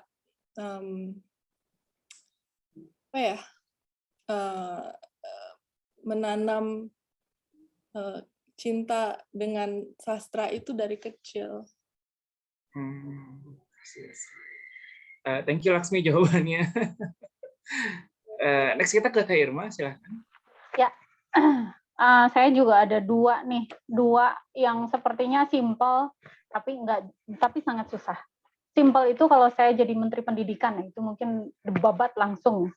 Tapi kan belum terjadi ya, jadi itu baru di angan-angan aja.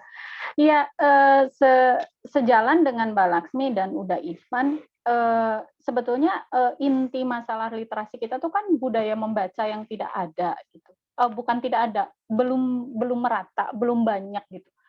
Berapa banyak sih orang tua di Indonesia yang masih membacakan dongeng pada saat ini kepada anak-anaknya? Itu aja yang contoh sederhana. Kan tumbuh kembang anak itu dimulai dari itu ya. Tadi ketika Mbak yang kuliah di Jerman itu bicara soal language acquisition, pemerolehan bahasa, itu tuh tahap-tahapannya seperti itu. Salah satunya ketika anak belajar berbicara atau setelah berbicara itu tahapannya kemudian dia mengenali huruf, ada satu step yang harus dilakukan oleh orang tua secara intens, yaitu mendongeng. Nah, itu kan budaya itu sudah hampir tidak ada karena sekarang semua anak punya gadget masing-masing. Jadi mereka menerima asupan dongengnya melalui game, melalui YouTube dan sebagainya. Sebetulnya sih ini sesuatu yang tidak bisa dihindari, saya pikir ya, karena saya juga sebagai orang tua yang hidup di masa modern seperti sekarang, anak saya 4 semuanya harus semuanya terpapar dengan teknologi. Itu adalah sebuah hal yang tidak bisa dihindari, tapi kemudian jangan sampai peran orang tua ini lepas begitu saja. Mendongeng misalnya, kemudian biasakanlah berdiskusi dengan anak, karena disitulah terciptanya critical thinking yang kita tidak punya. Makanya berita hoax itu cepat sekali menyebar karena kita tidak punya kemampuan itu. Dari mana critical thinking didapatkan? Dari membaca. Contoh kecil misalnya ketika kita membaca sebuah berita yang saya bilang tadi, yang dari genre based text. Apa sih main idea dari teks itu? Apa sih isinya? Kemudian ketika kita sudah tahu, oh isinya ini. Kemudian apa pendapatmu tentang isi buku itu, tentang isi bacaan itu? Apa pendapatmu? Itu sudah critical thinking, dan ini yang kita sering kali lupa. Maka saya tuh sebetulnya gemes kalau ngomong seperti ini, karena banyak sekali guru-guru yang saya tahu banget di sekolah-sekolah, mereka guru-guru, tapi mereka tidak suka membaca. So how do you expect your students to do the same thing if you don't do it, gitu kan? Dari mana Anda bisa berharap tiba-tiba murid itu emangnya sulap gitu bisa langsung membaca karya-karya pujangga, sastra lama, karya-karya Hemingway? Anda saja tidak suka membaca gitu. Apalagi orang tua. Ketika misalkan orang tua nih, ini pertanyaan klasik orang tua nih, pasti di setiap acara tuh ada orang tua yang bilang gini, gimana sih caranya membuat anak suka membaca? Pertanyaannya, apakah Anda suka membaca? Karena anak tuh butuh contoh. Anak tuh butuh melihat ibunya membaca, ayahnya membaca. Saya tumbuh di rumah kakek yang tidak ada buku, tapi kakek saya berlangganan koran setiap hari. Jadi saya waktu kecil baca koran dari ujung sampai obituari orang-orang yang meninggal saya baca semuanya. Kan kalau orang-orang Chinese itu kalau ada yang meninggal mereka suka bikin obituari gede ya, sampai disebutkan anaknya, cucunya, itu saya baca, Wi. Sampai iklan tuh saya baca. Tapi kemudian saya sadar bahwa inilah akarnya ketika saya dulu dibiasakan seperti itu gitu di rumah kakek. Karena setelah itu saya kemudian tertarik membaca novel, tertarik membaca buku, tertarik membaca ini dan itu gitu. Itu untuk generalnya. Kalau untuk komunitas kami, karena kami berhubungan dengan para penulis, yang seperti tadi udah Ivan sampaikan, kami selalu menekankan kepada para penulis kami riset. Fiksi riset, non-fiksi pasti riset, semuanya riset.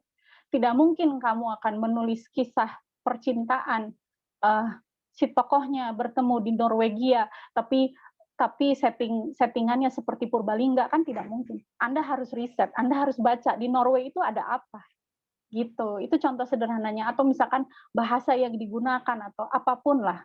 Makanya kalau di Nadi itu admin-adminnya termasuk saya tuh galak banget ini soal riset, karena you have to create something believable for your readers. Jadi pembaca kamu tuh ketika baca, oh iya ini beneran nih terjadinya di Ukraina gitu, bukan di Brebes gitu kan. Gitu. Atau janganlah bikin cerita misalnya orang Indonesia tapi namanya Park Jimin gitu kan, ya mungkin bisa aja kalau dia keturunan Korea, mungkin seperti itu. Terima kasih Teh Irma ya. Dari kecil sudah baca koran, kayaknya Teh Irma juga baca bagian cari jodoh deh kayaknya. Iya ada rubrik jodoh setiap hari Sabtu. Sampai apa ya harinya ya? Apa ini kalimatnya suka kayak gini. Misalkan gadis 24 tahun mendambakan pria mapan, ciri-cirinya bulu mata lentik. Laksmi nih nggak ngalamin nih yang kayak gini karena masih muda nih. Tapi saya setuju sama Mbak Irma kalau budaya Indonesia itu menurut pengalaman saya juga yang SD-nya di SD lokal di Ubud, kita tuh memiliki budaya menerima. Jadi sebagai murid itu kita cuma duduk di bangku dan mendengarkan guru. Dan karena kekurangan menurut saya kekurangan kelas-kelas sastra Indonesia menulis, membikin karya itu kita jadi kesulitan untuk mengekspresikan diri secara baik dan benar dengan bahasa, dengan karya-karya begitu. Ya. Sebagai contoh nih, Wi, saya waktu SMA ini pengalaman yang lucu sekaligus memalukan sebetulnya. Jadi saya itu suka banget dengan pelajaran bahasa, mungkin karena suka baca tadi ya. Jadi kecenderungan nilai-nilai saya tuh bagus untuk semua pelajaran bahasa. Nah, teman-teman saya itu sampai sering mengupahi saya, kasih uang gitu ke saya, untuk menuliskan surat cinta dan surat putus. Karena mereka tidak tahu caranya. Sementara saya cuma tinggal nyontek aja dari novel ini, dari novel itu, gitu. Tapi kan saya dapat uang jajan dari itu. Nah, seperti itulah mungkin tadi yang Mbak Laksmi bilang tuh nggak bisa, kita tuh kurang bisa mengekspresikan perasaan dan pikiran itu karena seperti itu, gitu. Berarti Teh Irma zaman SMA dulu sudah mendapatkan uang dari perasaan orang lain. Iya. Baik. Jiwa entrepreneur tuh udah dari SMA ya. Baik. Nah ini pas banget ada 3 pertanyaan terakhir. Mungkin sebagai menutup kali ya sebelum kita foto bareng nanti. Tapi sebelumnya ada sedikit yang menggelitik dari Edi sebagai pakar bahasa. Udah Ivan tertawa aja ikut pakam berbahasa. Hahaha, bukan sisi atau PKWK. Oke, baik. Terus yuk kita berarti hahaha yang boleh hehehe. Baik. Nah ini ada pertanyaan dari Fenty Yohana. Salam semua, saya Fenty. Meminta pendapat dari semua speakers. Bagaimana menurut Mbak Ivan, Kak Laksmi, dan Kak Irma mengenai statement teman saya yang tinggal di Jepang? bahwasanya sebentar. Bahwasanya iya Kak Sedli, di sini tuh banyak banget anak-anak Indonesia, terutama yang half nggak bisa berbahasa Indo. Ibunya malah sebentar. Ibunya malah malu kalau di rumah pakai bahasa Indonesia. Anak-anak di sini benar-benar nggak tahu apa-apa tentang Indonesia. Honestly, saya merasa saya pribadi sedih dan miris dengarnya. Apalagi mother tongue atau ibu Indonesia itu merupakan our first language dan juga menunjukkan kultur as Indonesian gitu. Nah itu tadi dari Mbak Fenty tentang temannya di Jepang yang ibunya tidak mengajarkan, bahkan cenderung malu untuk anak-anaknya tahu dan mengenal bahasa Indonesia. Itu pertanyaan pertama. Yang kedua, sebentar. Ini dari Eka. Salam dan selamat sore. Perkenalkan saya Eka dari NAT. Mau tanya untuk Kalaksmi ya, bukan Kalastri ya. Kalaksmi mengenai tantangan literasi yang tadi sudah disampaikan. Next, saat masuk ke ajang Putri Indonesia yang akan digelar 18 Maret nanti, apakah benar 18 Maret Laksmi? Apakah literasi menjadi salah satu program unggulan Kalaksmi? Kira-kira literasi gimana? Mungkin tadi sudah sedikit dijelaskan advokasinya Laksmi di Indonesia tentang literasi, tapi nanti mungkin dia menanyakan lebih lanjut sih itu gimana. Begitu pertanyaannya. Mungkin tadi dulu boleh ditolong dari Fenty tentang gimana sih cara menanggapi ibu temannya tadi yang tidak mengajarkan bahasa Indonesia sama sekali ke anaknya ketika tinggal di Jepang. Silakan dari Udem sudah buka mic. Menurut saya ya ini terserah kepada orang tuanya ya. Maksudnya kita ini bukan sesuatu yang pilihan bahasa itu menurut saya sih seperti pilihan agama ya. Artinya ya terserah si pemeluknya. Maksudnya begini, ketika memang ada keinginan untuk melestarikan budaya, ya bagus dipertahankan. Tapi kalau misalnya dia sudah memutuskan untuk tidak mau lagi mengingat asal-usulnya, ya haknya dia loh. Ya kan, maksudnya kita mau mencela, kan nggak bisa juga kan. Ya memang itu haknya dia untuk memutuskan seperti itu. Dan susahnya memang ketika kita menggunakan bahasa sehari-hari, ada sebuah istilah yang disebut dengan pasar bahasa atau linguistic marketplace. Ada daya tarik dari sebuah bahasa untuk dipakai orang. Misalnya, kalau di Indonesia itu kan minimal ada 3 bahasa kan, bahasa Indonesia, bahasa asing, dan bahasa daerah. Paling gampang gini, bahasa daerah aja misalnya. Saya orang Minang, istri saya orang Jawa. Anak saya dari kecil itu lahir berbahasa Indonesia. Jadi bahasa ibunya bahasa Indonesia. Dia tidak terampil untuk berbahasa Jawa dan tidak terampil untuk berbahasa Minang pada awalnya. Tapi saya paksa waktu itu karena saya punya niat. Tapi ya, kalau misalnya istri saya, dia tidak berniat untuk mengajarkan bahasa Jawa kepada anaknya. Jadi kemudian anak saya bahasa Minang bisa sedikit, paling tidak bisa bilang tambuh cieda, itu bisa dia. Cuma bahasa Jawa dia nggak bisa, gitu. Dan apakah itu salah? Kalau menurut saya ya terserah orang tuanya. itu contoh ya, contoh gitu. Oke, baik. Udah. Mungkin dari Terma ada yang ingin menambahkan sebagai orang tua juga nih? Iya, saya setuju sama Uda Ivan karena ini kan sebetulnya ekses dari multikultural yang sudah sangat sudah sangat di mana-mana gitu. Saya orang Sunda, suami saya Minang, kemudian beberapa tante saya itu menikah dengan suku Flores dari Nusa Tenggara Timur. Jadi di rumah kami tuh banyak sekali bahasa. Apakah anak-anak saya bisa berbahasa Sunda? Tidak. Setiap kali ada PR dari sekolah itu pusing, semuanya pusing. Kemudian bahasa Minang juga mungkin hanya mengerti sedikit-sedikit. Kalau saya belajar bahasa Minang karena saya perlu tahu apakah keluarga suami saya ngebicarain saya atau tidak. Enggak.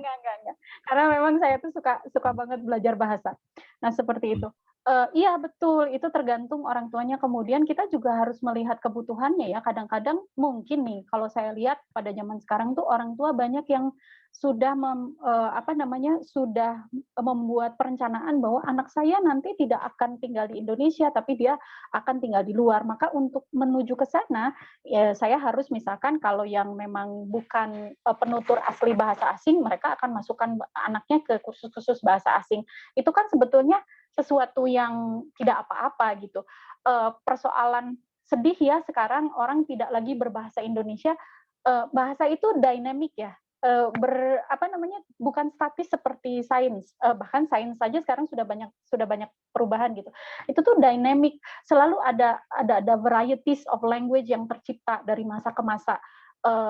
Bahasa dari mulai bahasa yang masuk ke KBBI kan kata-kata baru, kemudian bahasa daerah yang berevolusi dan sebagainya, itu tuh kan dinamis sekali. Jadi bukan sesuatu yang menurut saya sih, saya tidak merasakan itu sebagai sebuah kesedihan. Bahkan ketika misalnya Mbak yang tadi di Jerman mengatakan kok sulit sekali ini berbahasa itu karena selalu tercampur. Itu kan ada memang dalam linguistik code switching dan code mixing atau alih kode ya udah Ivan ya. Itu terjadi secara natural ketika seseorang mempelajari lebih dari satu bahasa.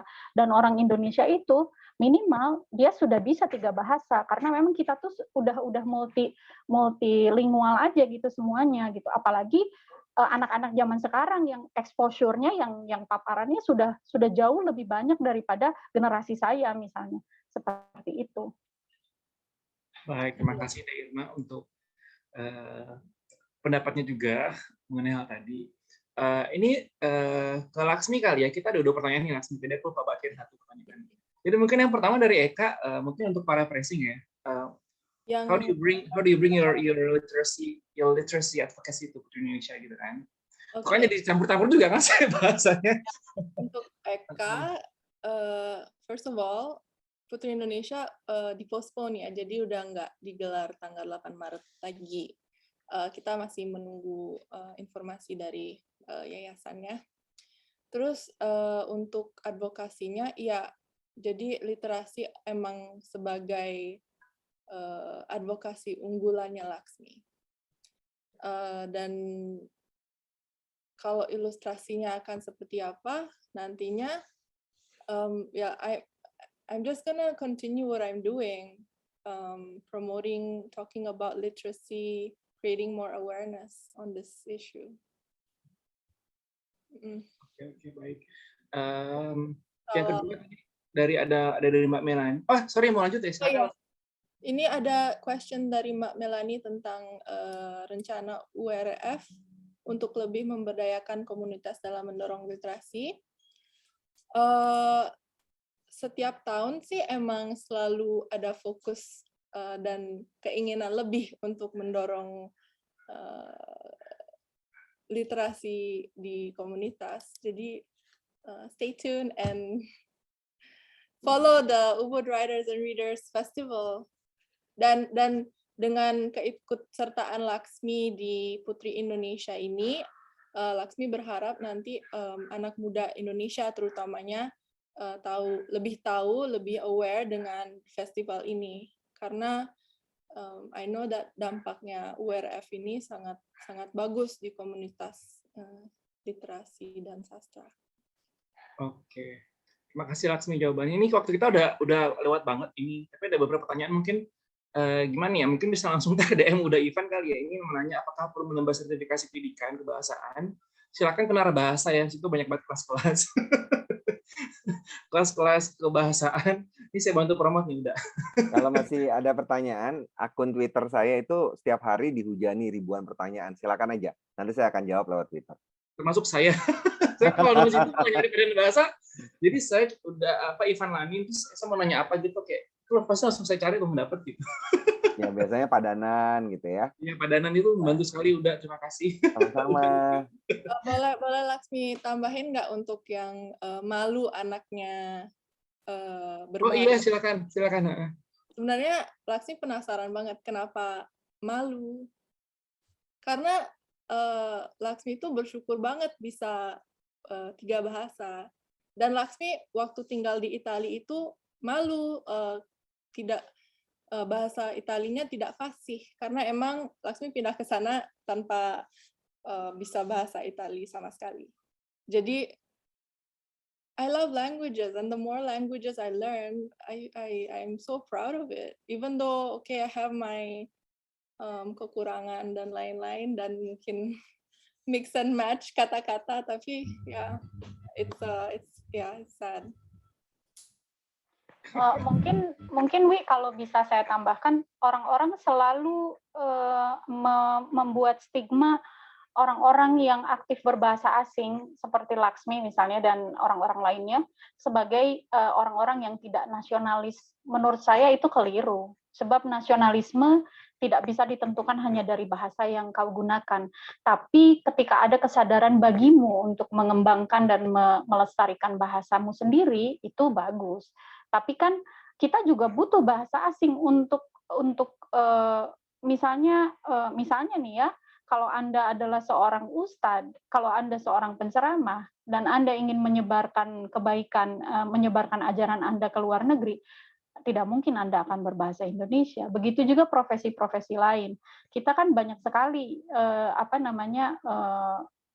bagian-bagian yang ingin kita perkenalkan kepada dunia luar, misalnya Putri Indonesia seperti Laksmi tidak mungkin hanya bisa bertahan dengan bahasa Indonesia saja, sebab di sana mohon maaf bahasa internasionalnya bukan bahasa Indonesia gitu.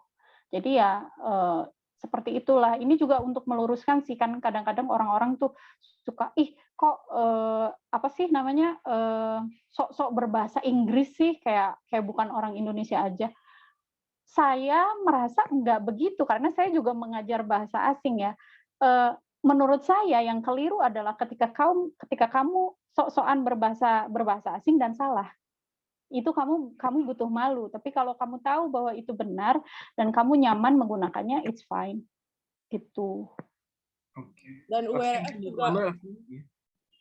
URF juga audiensnya kan internasional. Jadi emang beberapa program itu emang pakai bahasa Inggris karena kita juga ingin dunia luar mengetahui tentang Indonesia, dan kalau kita cuma komunikasi dalam bahasa Indonesia tentang Indonesia, orang-orang luar nggak akan tahu. Oke, makasih Laksmi. Nah, ini mungkin udah mau habis nih, kayak kita udah lewat banget. Mungkin boleh yang lain pesertanya boleh benerin dulu rambutnya, benerin dulu mukanya, kerudungnya boleh dibenerin, kita mau foto bareng. Tapi sebenarnya ada dari Rani Aditya, kapan-kapan mungkin perlu juga Mas Nadiem diajak ngobrol soal implementasi asesmen nasional yang meliputi literasi dan numerasi. Untuk membahas kurikulum, kayaknya butuh transformasi besar-besaran. Nah, seperti tadi saya singgung di awal, Wordsmith Group Language Week ini merupakan pembukaan dari Jakarta Language Week, ya, bukan during Fashion Week ya, bukan, ini literary memang. Jakarta Language Week nanti bulan Oktober pas bulan bahasa. Jadi terus pantengin Instagramnya Wordsmith Group, dan kita masih ada 3 webinar lagi di hari Kamis dan Jumat. Itu beda-beda semua. Kita ada ngomongin soal mengglobalkan daerah bareng Polyglot Indonesia dan juga Fan Bahasa. Kita ada ngomongin peran title dalam film. Nanti bisa dicek langsung di Wordsmith Group di Instagramnya, bisa langsung daftar juga di situ. Dan ya, terima kasih banyak untuk Laksmi, Uda Ivan, dan Teh Irma. Semoga sukses terus dengan segala apa yang dikerjakannya. Semoga kita bisa kerja sama lagi di waktu-waktu lain. Dan kita mau foto dulu yuk, kita semua buka video yuk. Kayaknya udah dandan-dandan semua nih.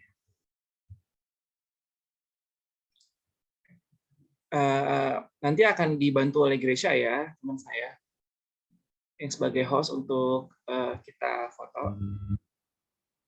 Oke, ini ada 3 slide, silakan, Gre, boleh dibantu.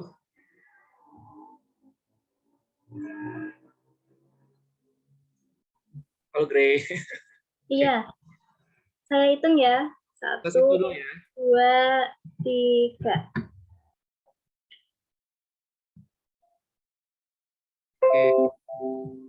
Oke, sebentar. Slide kedua, saya hitung 1, 2, 3.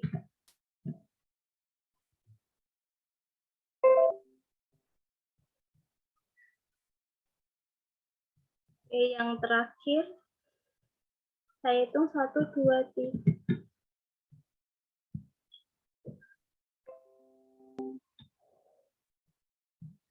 Ya, sudah. Oke, terima kasih banyak ya teman-teman semua. Sekali lagi, terus sehat terus karena kita masih dalam pandemi. Setelah 2 tahun itu masih pandemi, jadi terus jaga kesehatan, baik fisik juga mental. Lalu nanti akan diunggah ini di YouTube, ditunggu aja. Sekali lagi, again, terima kasih banyak sebanyak-banyaknya kepada 3 speaker kita yang hebat-hebat banget. Ada Uda Ivananin, ada Laksmi Denevi, dan juga ada Teh Irma. Semoga kita bisa bekerja sama lagi di waktu lain. Akhir kata, saya undur pamit. Assalamualaikum warahmatullahi wabarakatuh. Ini saya N ya, Rumia. Terima kasih. Terima kasih.